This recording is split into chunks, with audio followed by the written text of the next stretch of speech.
Alright guys, so this is Secrets of the Philippine Peso. Let's go ahead and check this out. Be right to call some of the world's banknotes a little boring, or drab, or unimaginative. My apologies for immediately offending about 1.3 billion people, but as someone who's drawn to colourful and shiny objects, you've got to admit, these aren't exactly the most exciting banknotes in the world. The Philippine Peso, however, is an explosion of colour, featuring natural wonders, native wildlife and historical figures, and in this video we're going to take a closer look at them and their hidden secrets. If you enjoy it, please consider subscribing. And as a little side note, I get tons of comments about the Philippine flag being wrong in this intro. It isn't wrong, it's just that when displayed vertically the colours get flipped. Anyway, let's begin with the lowest denomination, the bright orange 20 peso. It sees the country's second president, Manuel L. Quezon, who also appears in the watermark and again in this box on the top left. There's also this cool tilt effect up here, where if you tilt the note and get the angle just right, you can see the number 20. The background features a Malacanang Palace, plus a historical scene of when Filipino was declared the national language in 1935. The reverse sees an Asian palm civet in the foreground and the Banawe rice terraces at the back. Now this banknote is fairly low value, approximately 32p, 40 US cents or 36 Euro cents, and with the amount of wear and tear they receive in circulation, it was recently deemed more cost effective to replace it with a coin. Although I don't have one to show you, it retains Quezon's portrait from the banknotes, which are being slowly removed from circulation. Next comes the striking red 50 peso, featuring 4th President Sergio Osmeña, with an image of the country's first parliament on the left and of the Leyte landing on the right, the first steps towards the country's liberation in the Second World War. The background, as with all denominations, is made up of microprint text.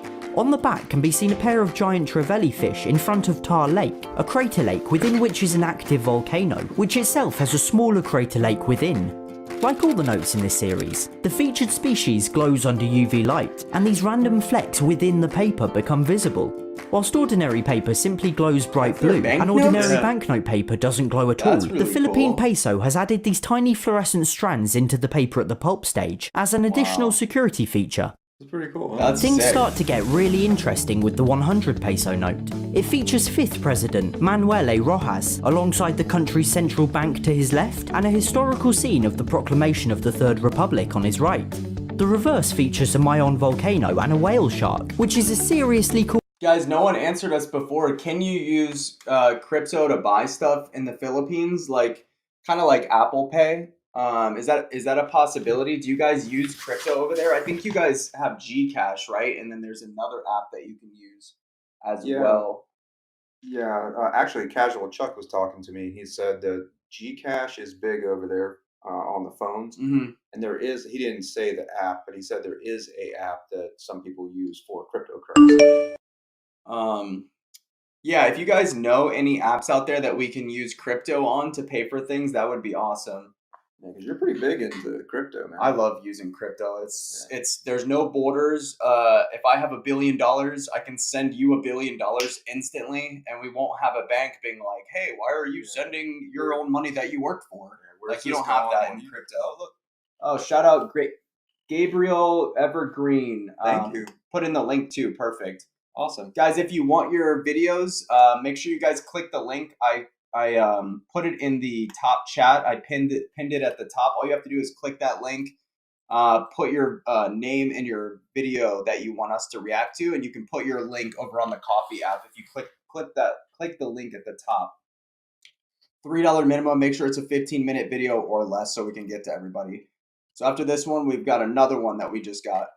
Cool animal to have on your currency. But when it was released, this note was deemed too similar in colour to the all-blue 1000 peso, particularly this middle section. Though it might seem easy to tell them apart here in perfect lighting, imagine you're a taxi driver working at night, or you work in a dark club or bar or somewhere. It created enough problems to warrant a reissue of the note, really fully purple.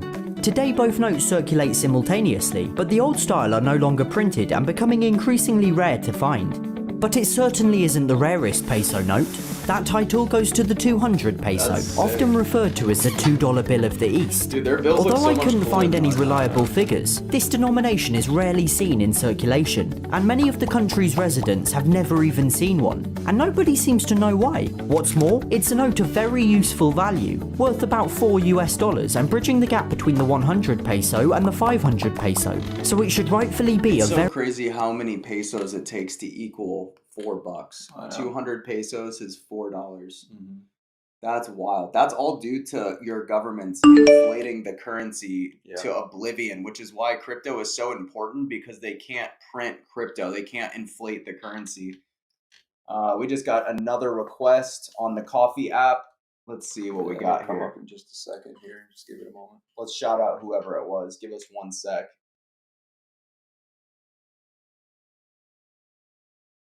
Shout out to someone.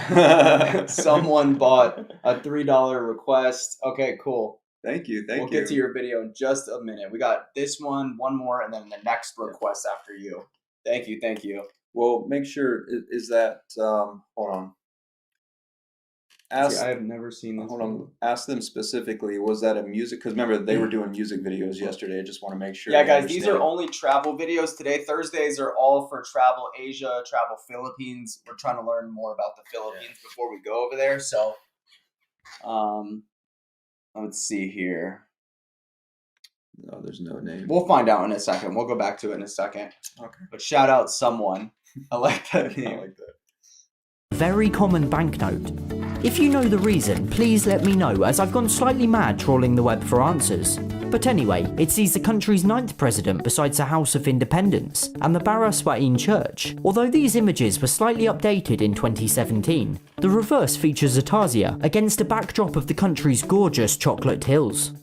Next, it's a vivid yellow 500 peso, portraying the country's 11th and first female president, Corazon Aquino. Beside her is her husband, Senator Benigno S. Aquino Jr., who was assassinated in 1983. To the right is a statue in his honour, and on the left a scene from the People Power Revolution that followed his death. Interestingly, it was dubbed the Yellow Revolution, since many protesters wore yellow ribbons, which explains the colour of the note. And even more interestingly, the couple's son went on to become president himself, and was in office at the time of the note's release. His signature can be seen to the right of the portraits. The reverse features a blue-naped parrot and the Puerto Princesa subterranean river, and was subject to quite some controversy. Firstly, the parrot's beak and feathers are incorrectly coloured, later revealed to be a limitation of the printing method used. And then the little dot that indicates a river on the map of the Philippines is slightly incorrect. I mean, it's not exactly the biggest error in the world. I'm looking at you, Australia, and your $2.3 billion typo. But then the 1000 peso came under fire too. The front depicts 3 famously heroic figures who died resisting the Japanese occupation during World War II. To the left are crowds celebrating the centennial of Philippine independence in 1998. A South Sea pearl is featured on the reverse, with the two Bataha Reefs National Park in the background, including some cool looking fish and a sea turtle. Again though, this denomination was criticised for the location of the map marker. Now this time the location is quite dramatically wrong, but the printers explained they moved it so it wouldn't interfere with this, a UV security mark of the featured species. I suppose it makes sense, but it would have made more sense to just not include a marker at all. And on all 6 notes, the province of Batanes was entirely excluded from the map, though again this was a conscious design choice, essentially cropped out since it was too far north. Despite these minor criticisms, the Philippine peso has truly joined the ranks as one of the most beautiful, interesting, and certainly colourful currencies on the planet. Not only do they detail significant events in the country's history, but they showcase the very best of its natural wonders and indigenous wildlife, resulting in a series of notes that faithfully honour such a wonderful country. Those bills in the next maybe 10 or 20 years might be collectibles. Well, maybe all cash might be collectibles in the future, considering we're going to, what is it called? CBDCs, central bank digital currencies in the future. Cash might be gone in the next 10 to 20 years. I think crypto and CBDCs will be the next big thing that everybody will be using.